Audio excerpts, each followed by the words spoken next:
Assalamualaikum warahmatullahi wabarakatuh. Perkenalkan, nama saya Rizky Nabila dengan NIM C0C023016. Di sini saya akan mempresentasikan hasil kerja saya, yaitu PPT dengan judul Anggaran Kas. Baik, pertama-tama saya akan menjelaskan dulu nih pengertian dari anggaran kas. Jadi apa sih anggaran kas itu?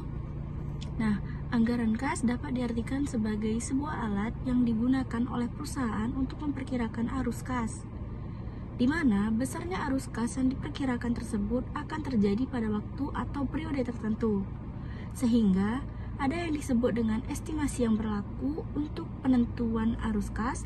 Penentuan ini bertujuan untuk mengetahui apakah anggaran perusahaan cukup atau tidak. Terdapat juga tujuan anggaran kas. Nah, kas dibuat dengan tujuan yaitu adalah yang pertama, alat memantau keadaan kas secara terus-menerus. Yang kedua, menyesuaikan kas dengan total modal kerja, biaya, pendapatan penjualan, dan utang. Yang ketiga, memberikan gambaran posisi kas akhir setiap periode dari kegiatan operasionalnya. Yang keempat, menentukan kekurangan dan kelebihan kas, serta menentukan kebutuhan pembiayaan dari kelebihan kas untuk investasi. Yang kelima, mengukur keberhasilan atas target yang sudah dibuat. Dan yang keenam, mengkoordinasi dan mengintegrasikan kegiatan. Terdapat 3 metode anggaran kas.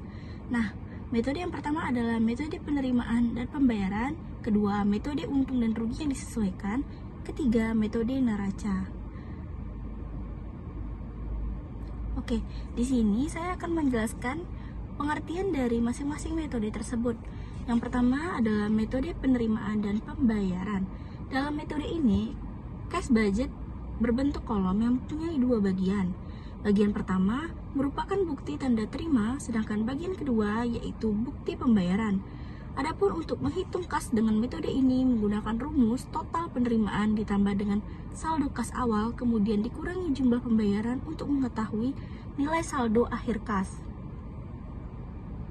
Metode kedua adalah metode untung dan rugi yang disesuaikan. Ada beberapa komponen yang perlu diperhatikan dalam menyusun anggaran dengan menggunakan metode ini, yaitu yang pertama, saldo awal yang diharapkan. Yang kedua, laba bersih pada periode berjalan. Yang ketiga, perubahan yang terjadi pada aset dan utang lancar. Yang keempat, penerimaan dan pengeluaran terhadap modal. Yang kelima, pembayaran dividen kepada pemegang saham. Metode yang ketiga adalah metode neraca. Ada 2 aturan untuk melakukan penilaian kas budget dengan metode ini. Pertama, apabila sisi utang lebih besar saldonya dibandingkan dengan sisi aset, maka untuk menyamakan kedua sisi menggunakan kas yang tersedia di bank.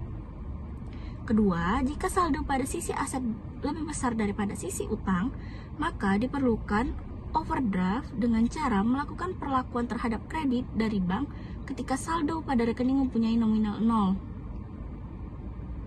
Oke, di sini saya akan memberitahu tips-tips apa saja untuk menyusun anggaran kas. Nah, tips mudah menyusun anggaran kas yang pertama adalah melakukan analisis besaran kas yang masuk ke perusahaan.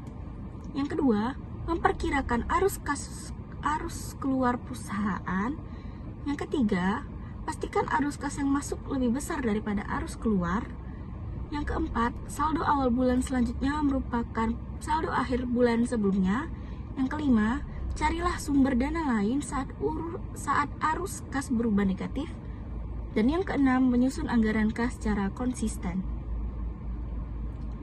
Nah, anggaran kas itu terbagi menjadi anggaran kas jangka pendek dan anggaran kas jangka panjang. Oke, di sini saya akan menjelaskan dulu yang pertama, anggaran kas jangka pendek. Anggaran kas jangka pendek mencakup periode yang diukur dalam minggu atau bulan. Sedangkan anggaran kas jangka panjang mencakup periode tahun. Anggaran kas 1 tahun kadang-kadang disebut sebagai anggaran kas perantara. Anggaran kas jangka pendek memungkinkan Anda untuk menguji kelangsungan hidup jangka pendek sebuah perusahaan. Mereka paling bermanfaat ketika memeriksa keberlanjutan kewajiban yang dihadapi perusahaan secara teratur.